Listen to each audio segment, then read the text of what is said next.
Hello again and welcome to Charles Kelly Money Tips. I hope you're having a great day. I'm hoping to bring you money tips today to help you save, earn, invest, accumulate and enjoy more money. And hello to anybody who's tuning in on Facebook Live. Great to see you, and thanks for listening, and thanks for your comments also. Always appreciate them.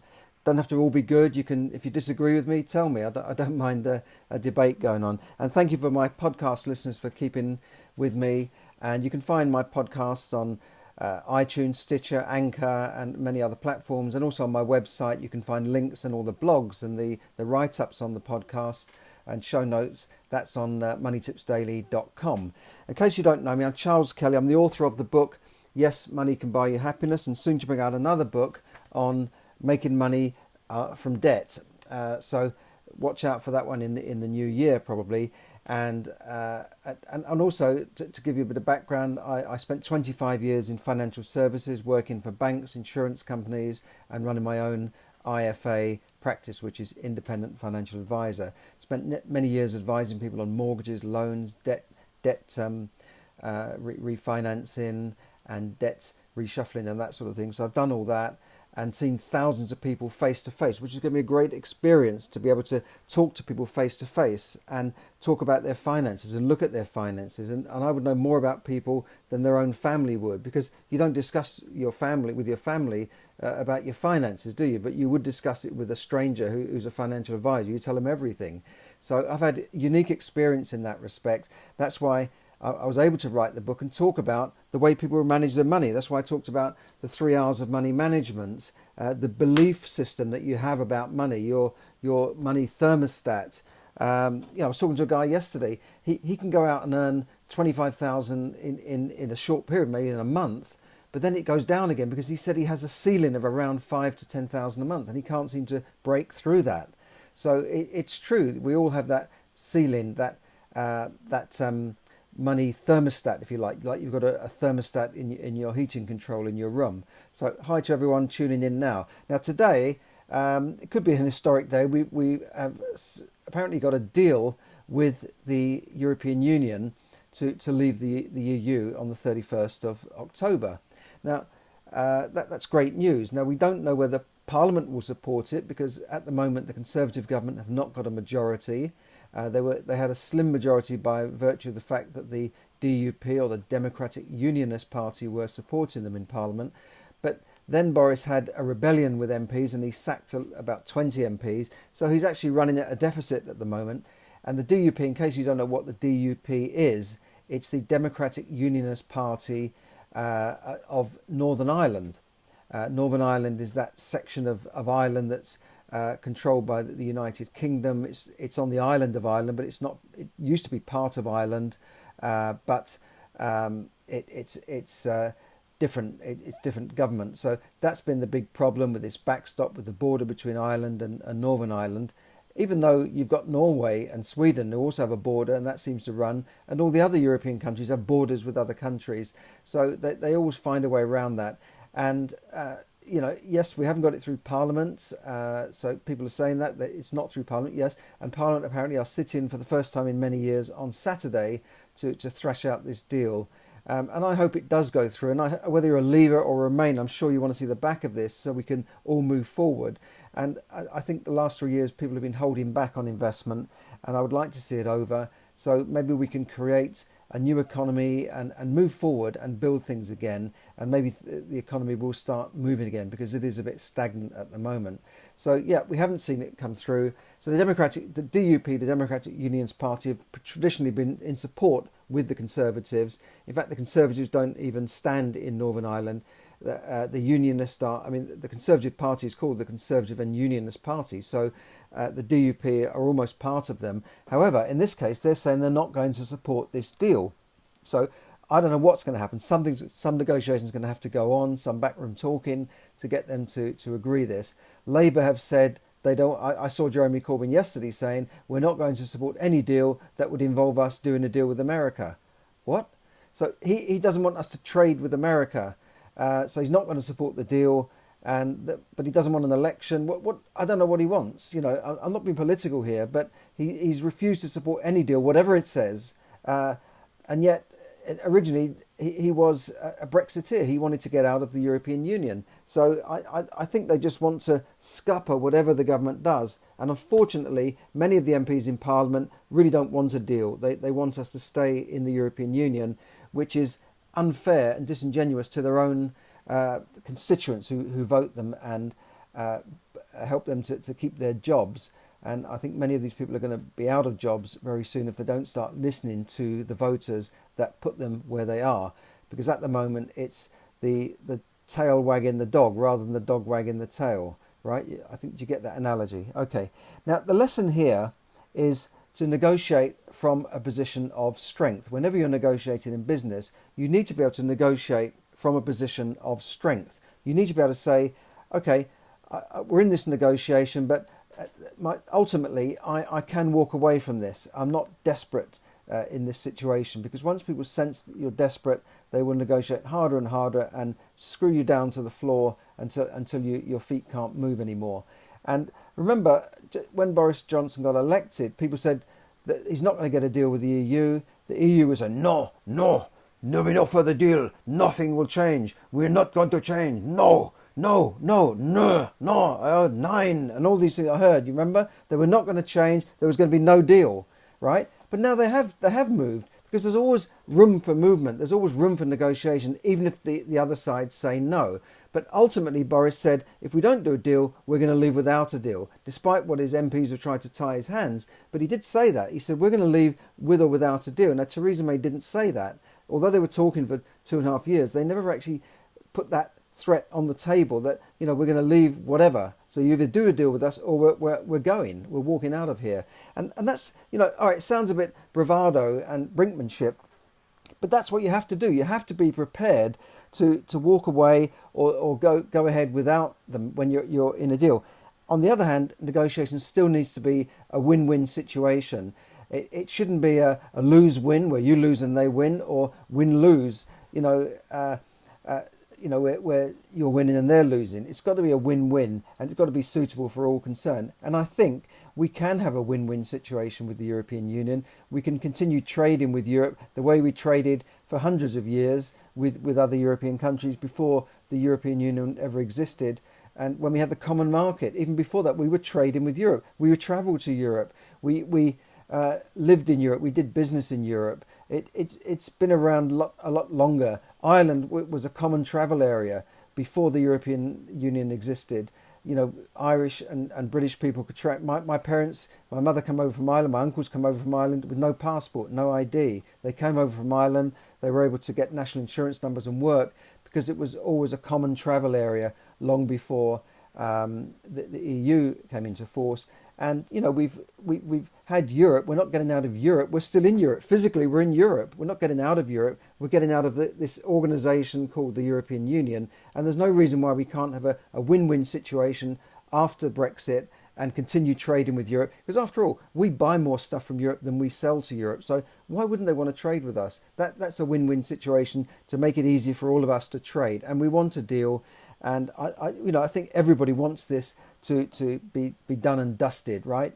Don't you? Do you agree with that? Do you want this to be done and dusted one way or the other, so that we can all move on with our lives and stop talking about this word Brexit? I think everyone is a bit sick of it, to be honest. So that's all I'll say about Brexit. Let's hope we get this through and we can all move on. Now, the word of the day I want to talk about is crowdfunding. Now, I may have talked about this before, but a lot of people say, what is crowdfunding? What is peer-to-peer lending? So I'll sort of lump them in and explain both of them, crowdfunding and peer-to-peer lending.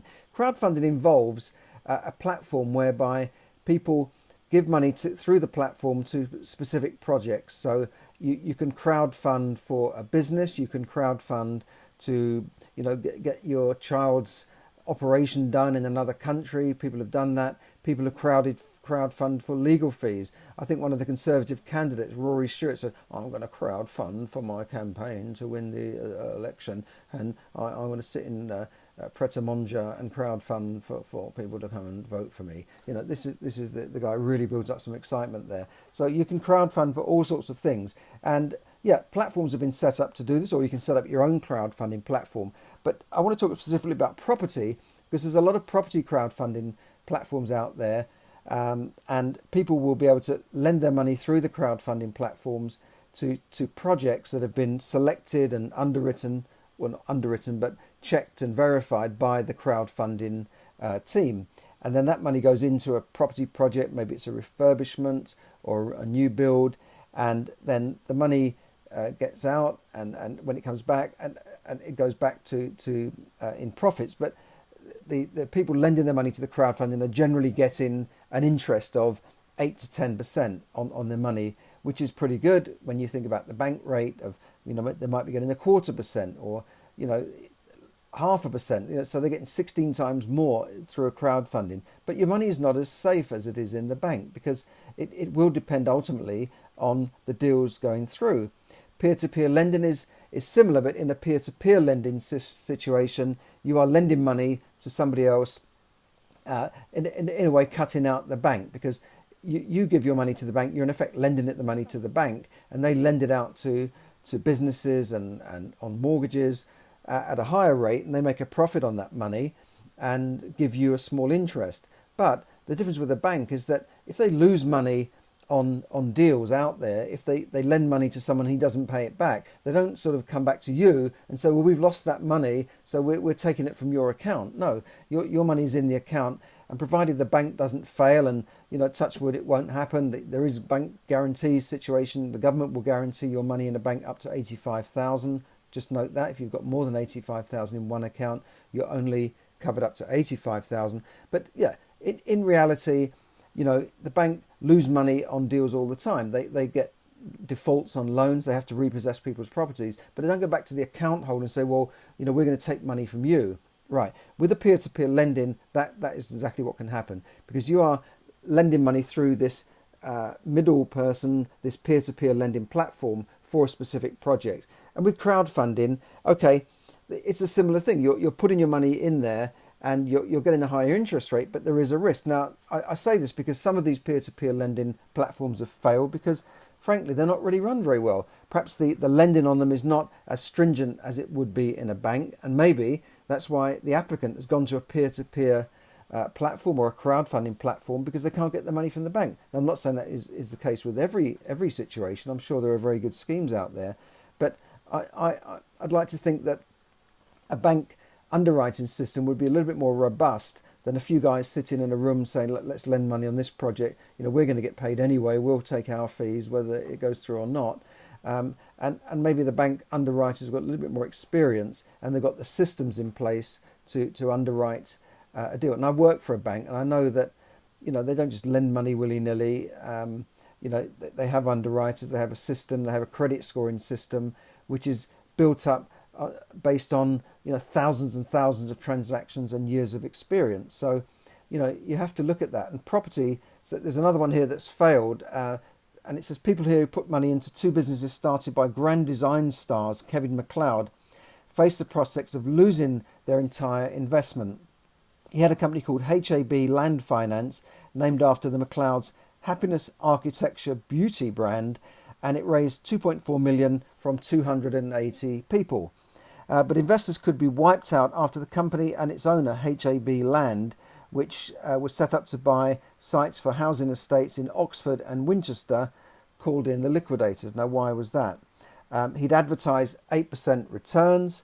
However, according to the liquidators KPMG, which is a big firm, they've been appointed to liquidate the two companies. The firms were hurt by a period of difficult trading. Okay, right. So, therefore, their underwriting was not robust, and you can read the story. You can find the story on Google or BBC. But basically, their underwriting wasn't robust. It was all a very good idea, but it's not going to affect him personally. He will just sort of walk away, and it's the investors, the punters, that will lose the money here. So just be careful. I see crowdfunding schemes come up all the time. I get an email in the morning, 10 o'clock, says this crowdfunding for so-and-so building in north or south or wherever, we're going to refund and turn it into 20 flats, blah, blah, blah. And, within, they open at 10 o'clock, and by 12 o'clock they've got the money. So the money's just coming in so fast. And I've heard from someone who's seen how it works on the inside. And they say the money, they can see on the screen, the money's just coming in. And people are throwing money at things. Perhaps Have they seen the site? Have they looked at the site? Have they visited the company? Do they know who these people are? You know, all you get is an email prospectus, and people are then giving tens of thousands of pounds into these schemes because they get an 8% return. Well, I'm not sure if that's a very good way to invest your money, and you've got to be a little bit more careful here. At least find out more about the scheme. At least go and visit the scheme, visit the site. Try and talk to the people who are taking your money and throwing it into schemes.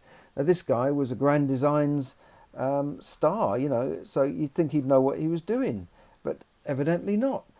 Property is not as easy as people think. So just be careful out there and watch what you're doing with your money. And remember that although the bank is giving you a lower return, at least your money's safe. If you want to invest your money, then invest your money based on your own education and your own knowledge, so that you know what you're doing and you know what you're getting into, rather than just say give it to a fund manager like Neil Woodford, whose fund has been liquidated and people are going to lose money there. He was a star fund manager earning millions of pounds. Don't give it to them. Learn how to invest in shares yourself. Don't give it to Kevin McLeod and HAB Land and crowdfunding companies. Learn how to do it yourself, and go out and do your own homework. Go on a course to learn how to invest in property if that's what you want to do. So that's all I'll say for now. If you want to find out more about that, just ping me an email through Messenger or through charles@charleskelly.net, and we can put you on a course to even some of these are free courses, free taster days to learn about property and see if you think it's for you. Because there are many strategies you can use in property. It's not just about going out and buying a house and putting the deposit down and putting it on the market. You've got to really know what you're doing and do things properly. There are tax changes coming through on tax relief, and there's always changes to lettings rules that's just come in recently, actually, that the Tenants Act. So you really have to know what you're doing, and I wouldn't rely just on your local estate agent and letting agent to tell you what the rules are, because frankly a lot of them don't know what they're talking about. And I know this from personal experience, and I know from going on courses, you look around and you ask, there's no letting agents on these courses, there's no letting agents even going to a landlord's meeting to learn about changes. And I've seen some blaring mistakes by letting agents. They're putting landlords in the firing line because they make a mistake, they cock up, and it's the landlord that has to pick up the pieces, or it's the landlord that can be fined for not having an energy performance certificate, or not handling the deposit in the correct way, or the paperwork in the correct way, the prescribed information, for instance. I've had a letting agent say, what is that? Well, you don't need that. You know, some of them are just, to be honest, idiots. So be very careful. You're responsible at the end of the day, not the letting agent. So you have to be very careful. That's all I'll say for now. That's my bit of rant on letting agents.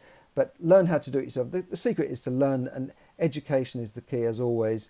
And then you are protecting yourself because you are educated yourself and you're doing it yourself. So thanks for listening, and I'll speak to you soon. This is Charles Kelly, bringing you money tips to help you save, earn, invest, accumulate, and enjoy more money. So thanks everybody on Facebook. Hi to everyone I can see there. Thanks for listening. And if you have any questions, you can shoot me an email on Facebook Messenger, or on my email, charles@charleskelly.net. I hope this has been interesting for you, and the key, as I said, is to make sure that you are educated. Okay, thanks a lot. Bye for now.